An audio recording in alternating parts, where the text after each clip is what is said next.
Good morning, students. So today we will discuss page 16 of chapter 2 Federalism, grade 10 political science. So earlier we have discussed the definition of federalism, students. We have differentiated federal government and the unitary government. Then we have seen the features of the federalism.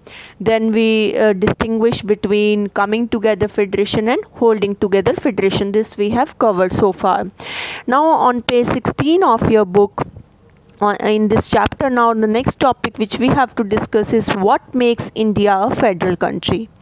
So students, we have earlier seen in our power sharing chapter that how a small country like Belgium and Sri Lanka, they face so many problems of managing diversity.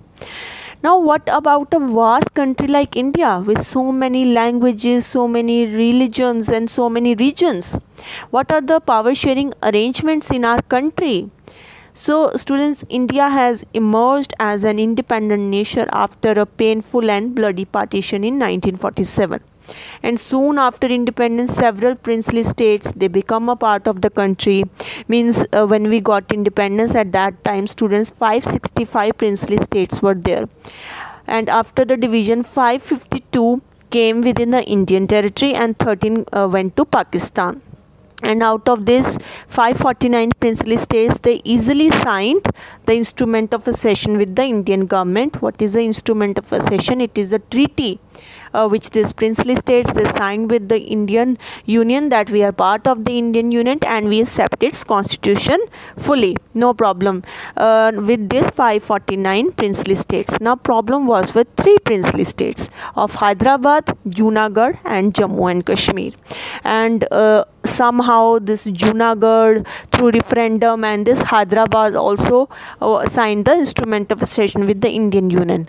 Now left the Jammu and Kashmir. So through Article 370, we gave Jammu and Kashmir the special status that they can have their own constitution, they can keep their own flag and their own the double citizenship will be there in the Jammu and Kashmir. So through these provisions, Pandit Nehru, he integrated Kashmir with India, and the king, the Raja at that time, Hari Singh, he signed the instrument of accession with India. Then our constitution declared India as a union of states, students. It did not use the word federation, but Indian Union is based on the principles of federalism only. We are using the principles of federalism only. Earlier we studied, students, the feature of federalism, and we have seen that all these features apply to the provisions of Indian constitution also. Like the constitution originally provided for a two-tier system of government, that is central and state government, and then through 1992 amendments, local level was also introduced, and each tier of government, they have their own jurisdiction specified in the constitution in form of three lists, students. First is the union list. It contains subjects on which only the central government or the union government can make the laws. And the union list includes subjects of the national importance such as defense, foreign affairs, banking, communication and currency. And they are included in the union list because we need a uniform policy on these matters throughout the country. So the union government alone can make laws relating to the subjects which are mentioned in the union list. So this was the union list. Second is state list. It contains subjects of the state and the local importance such as police, trade, commerce, agriculture, irrigation, and the state government alone can make laws relating to the subjects mentioned in the state list.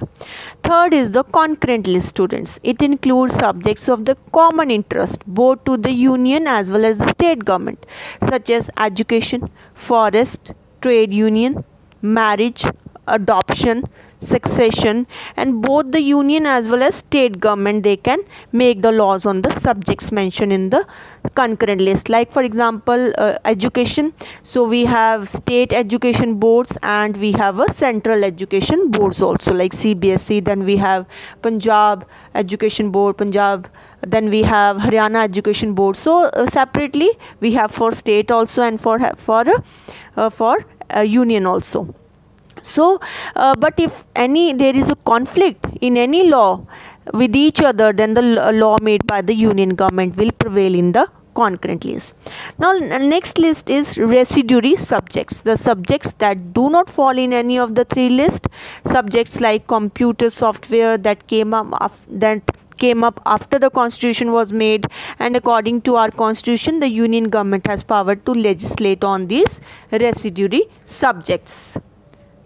Now moving to page 17, students, of your chapter. Here we have to talk about the concurrent list and the residuary subjects. So I have talked about the concurrent list earlier also, where both the state and the center can make the law, and I have given you example also there of the education.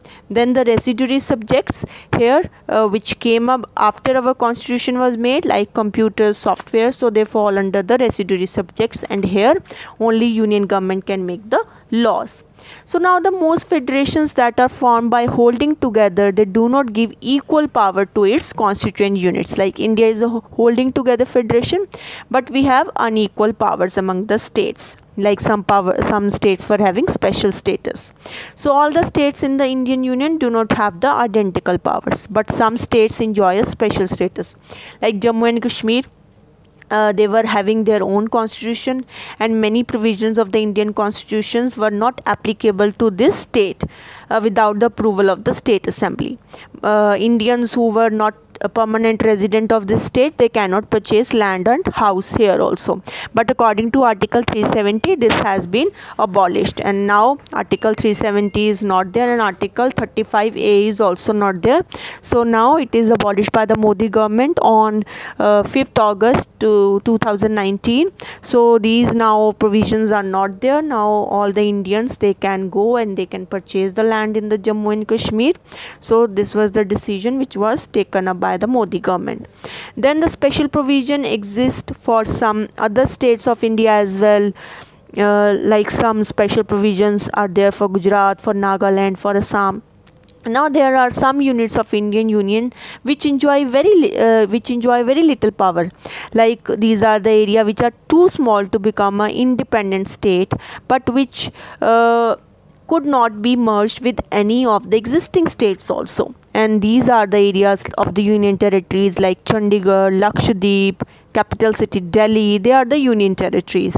So these territories do not have the power of a state, and the union central government, they have a special powers in running these areas. So these territories are under direct control of the union government. So after the abolition of this Article 370, the Modi government, they have made Jammu and Kashmir state divided into the two union territories of Jammu Kashmir and Ladakh, and Ladakh was made the union territory. So now Jammu and Kashmir is directly under the control of the central government, and Ladakh is also a union territory. So now we are having 8 union territories. Now sharing of power between the union government and the state government is basic to the structure of the constitution.